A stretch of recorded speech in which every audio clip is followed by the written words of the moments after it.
Hello and welcome back to Magdala. I am Celine Kelly and today we're going to speak about Teresa of Avila, also known as Teresa of Jesus. She was born in 1515 in Avila. Her dad was a wealthy wool merchant. As a young girl of 7, she ran away with her brother because they wanted to become martyrs. Their uncle found them and brought them home.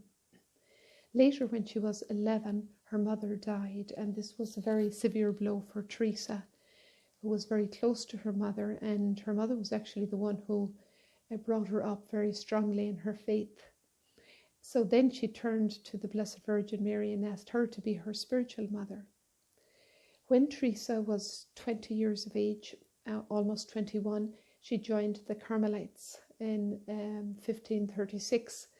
And at that time they were quite lax and not a diligent group. Well, she spent time reading books like the others and in many conversations and visiting with guests who came to the convent. Eventually, some years later, she fell ill and suffered very much. She says that it was the intercession of Saint Joseph brought her healing, and she had a very, very strong conversion at this time. She had special mystical experiences and visions and began to understand the horrors of sin and her own weakness and the need to rely fully on God. Some years into this experience of conversion, her friends were starting to tell her that this probably was not from God at all, that it probably was diabolical, from the demons. And she was quite confused and had many spiritual directors. Eventually, St. Peter of Alcantara became her spiritual director, and this brought a lot of peace for her. And in this time, she had also a very special experience of the piercing of her heart by God's love, which has become the theme of a beautiful piece of art by Bernini.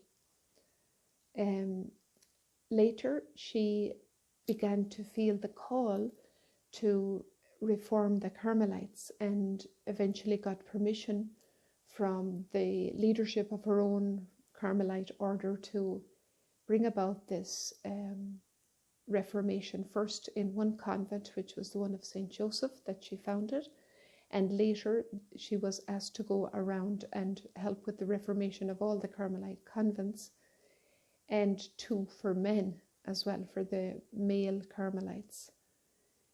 She died in 1582 at 67 years of age, and she gives us a beautiful example of a woman who had a great love for Jesus, but also knew how to see God very close to her in everyday life.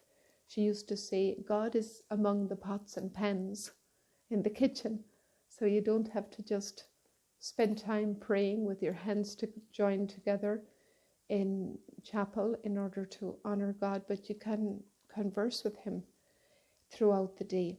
And she invited people saying, let us live in a way that we are not afraid to die.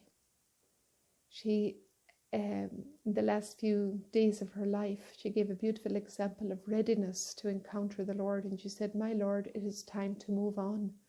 Your will be done. It's time to meet each other. God bless you.